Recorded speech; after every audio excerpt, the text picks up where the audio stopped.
Antes de comenzar, quiero aclarar que este correo me lo envió uno de mis seguidores hace unas semanas. Me siento algo incómodo al compartirlo, y no porque no crea en su autenticidad, sino porque la historia que me contó es tan perturbadora, tan difícil de procesar, que me hizo cuestionar varias veces si debía o no publicarlo. La tensión, la oscuridad y el horror que transmite son demasiado intensos. Al principio, pensé que simplemente era una historia más, una de esas leyendas urbanas que circulan entre los rincones más oscuros de la red. Sin embargo, al leerla en detalle, la sensación de inquietud no me dejaba. Algo en su relato, la forma en que lo describía, me hizo sentir que había algo más detrás de sus palabras, algo más real, aunque no pudiera explicarlo. Así que decidí darle un toque más narrativo, una estructura que le diera forma a la atmósfera tan espeluznante que el mismo correo contenía. Lo hice con el propósito de que, al leerlo, puedan entender la sensación de estar atrapado en algo mucho más grande, algo imposible de ignorar, que persigue a quien se atreve a mirar más allá. Ahora, les dejo con su relato, tal y como me lo envió. Pero les advierto, lo que van a leer no es para los débiles de corazón. Hace unos días, me sentí obligado a escribirte. No sé por qué, tal vez porque algo dentro de mí ya se está desmoronando, o tal vez porque necesito que alguien, aunque no me crea, sepa lo que pasó. Quizás también sea porque, en el fondo, siento que esto no tiene salida, que nadie lo entenderá, pero que, de alguna forma, debo advertir a otros antes de que algo mucho peor ocurra. Mi mente ha estado hecha pedazos desde aquella noche, y aunque ya no sé si es la verdad lo que quiero, o simplemente una manera de tranquilizarme, aquí estoy, escribiendo todo lo que sucedió. Todo comenzó hace unas semanas, cuando un extraño rumor llegó a mis oídos. Al principio, pensé que era solo una conversación sin importancia, algo de esas charlas vacías que se escuchan en los bares, entre gente que no te interesa. Fue en un baño de un bar cualquiera, en el que escuché, de manera incidental, como dos desconocidos hablaban sobre un lugar llamado Delicias de la Casa. Las palabras se quedaron flotando en el aire, como si fueran una melodía extraña, un canto enigmático. Nadie más había oído hablar de él, ni siquiera en los círculos más exclusivos, pero algo en sus voces, la forma en que sus ojos brillaban al mencionarlo, hizo que anotara rápidamente el nombre en mi teléfono. Intrigado, comencé a investigar. Nada. Delicias de la Casa no aparecía en ningún lado. Ni en Google, ni en TripAdvisor, ni en ninguna plataforma. Fue como si nunca hubiera existido, como si fuera un eco apagado, un mito urbano sin huella. No obstante, al indagar más a fondo, empecé a encontrar referencias dispersas. Casi siempre de personas que hablaban de él en voz baja, recomendándolo a quienes sabían. Solo con invitación, decían, como si fuera una especie de ritual secreto, algo fuera del alcance de cualquiera que no supiera cómo entrar. No podía dejar de pensar en ello. Algo dentro de mí me impulsaba a continuar. Con el paso de los días, no pude resistir la tentación de buscar más. Fue entonces cuando, casi por azar, encontré un foro en la dark web. Era un rincón oscuro de internet lleno de recetarios macabros, fotos borrosas de platillos exóticos y comentarios que hacían referencia a Delicias de la Casa. Lo que más me perturbó fueron las imágenes de platos que ni siquiera me atrevería a describir. Recetas en idiomas indescifrables. Los ingredientes parecían pixelados, como si los chefs quisieran ocultar que estaban cocinando.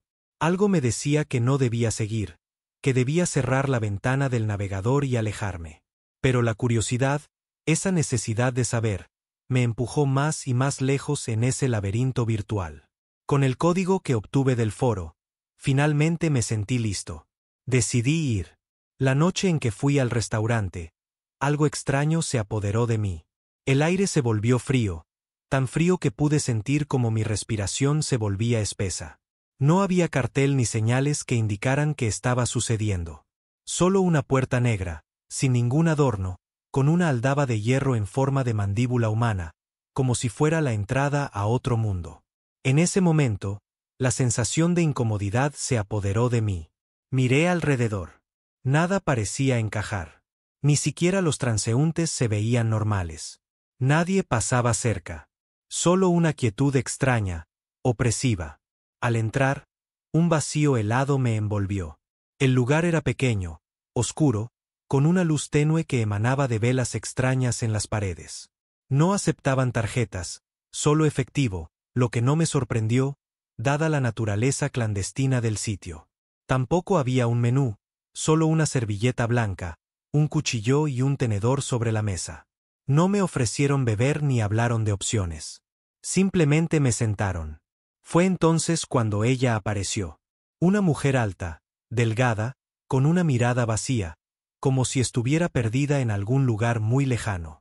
Su piel parecía casi translúcida, y sus ojos eran como los de una muñeca rota, vacíos, desprovistos de vida. No dijo una palabra. Simplemente me guió a mi asiento. Las paredes estaban cubiertas con fotografías en blanco y negro. Al principio, me parecieron inofensivas, incluso bellas. Pero a medida que las observaba más detenidamente, algo me molestó. Las sonrisas de las personas en las fotos eran demasiado amplias, los ojos demasiado abiertos, como si las personas en ellas estuvieran forzadas a posar. Como si todo hubiera sido un montaje. No podía apartar la mirada. El primer plato llegó. Era una ensalada tibia con lo que parecía ser carne de lengua. No puedo describir la textura, pero fue tan suave, tan agradable al paladar que me sentí culpable por disfrutarla. Algo en mí me decía que no debía seguir comiendo, pero la sensación era tan embriagadora, tan deliciosamente macabra, que no pude detenerme. Mi mente, aunque disgustada, no podía resistir el impulso de seguir comiendo. El siguiente plato fue aún más extraño, un ragú denso, con una salsa espesa que olía a algo tan profundo, tan visceral, que no pude evitar pensar que aquello no debía estar en un plato.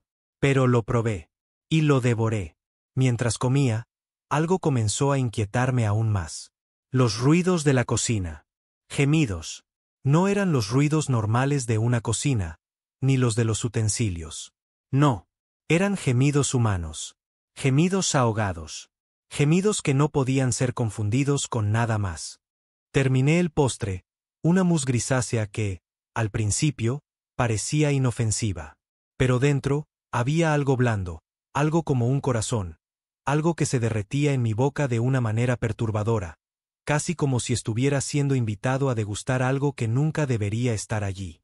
Cuando terminé, sentí la necesidad de saber más, de ver a quién estaba detrás de todo eso. Le pedí a la mujer, o al menos a la figura que me había servido, que me dejara ver al chef. No dijo nada.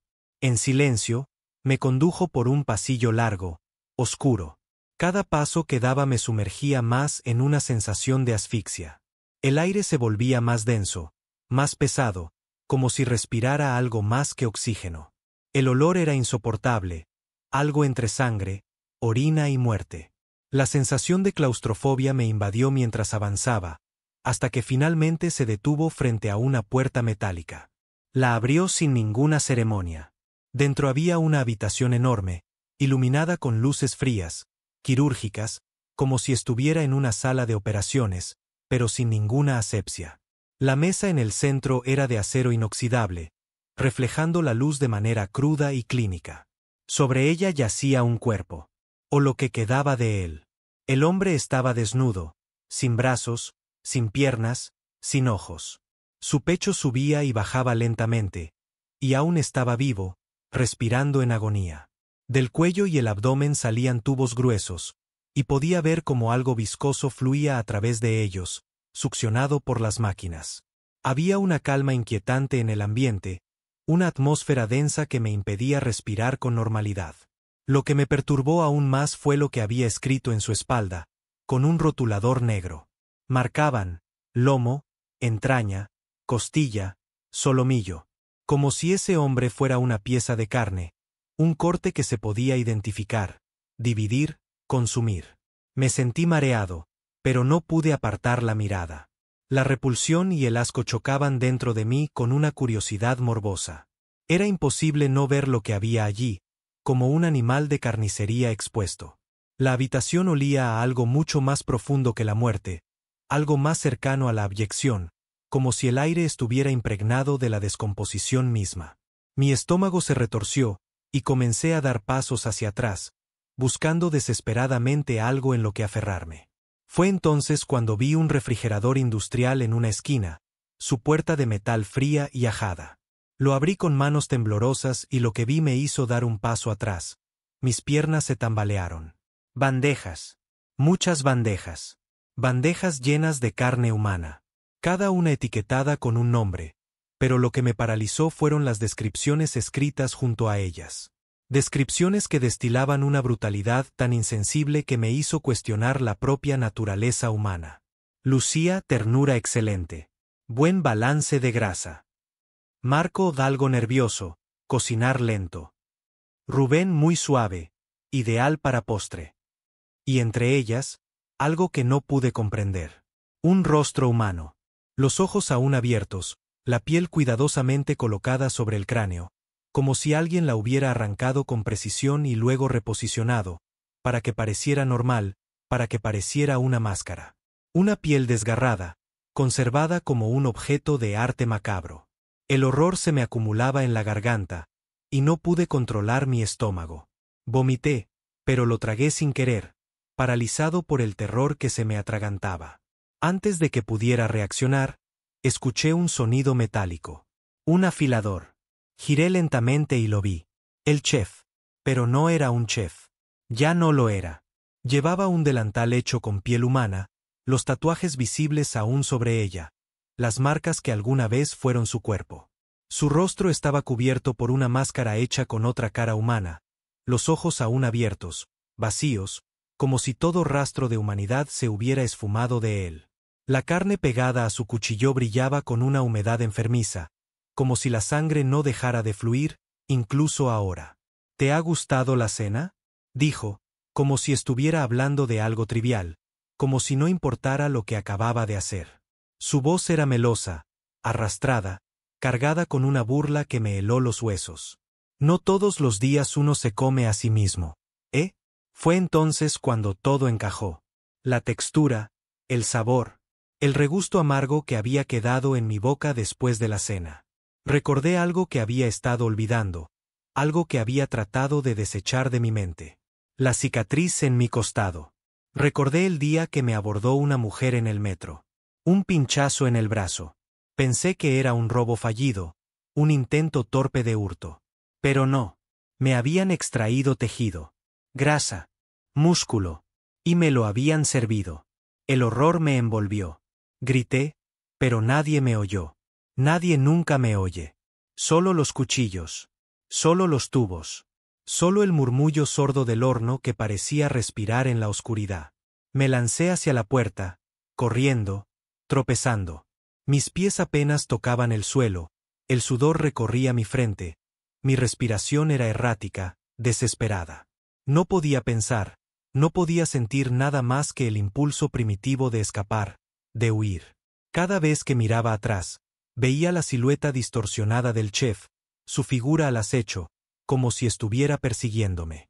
El eco de sus pasos resonaba en mi mente, un sonido que no desaparecía. Corrí sin saber hacia dónde, con la sensación de que algo, o alguien, me seguía. La sensación de que las sombras me observaban, esperando. Llegué a la puerta de salida, pero no me detuve. No me atreví a mirar atrás. Ahora estoy aquí, escribiendo todo esto. Pero algo no está bien. Siento que aún me siguen. Cada vez que giro una esquina, cada vez que paso cerca de una ventana o una puerta cerrada, siento que el chef está allí, observándome desde las sombras. Como si hubiera algo más que solo el recuerdo. Como si esa noche, ese lugar, de alguna manera, no me hubiera dejado ir. A veces escucho un cuchillo afilándose en la distancia. Y sé que no estoy a salvo.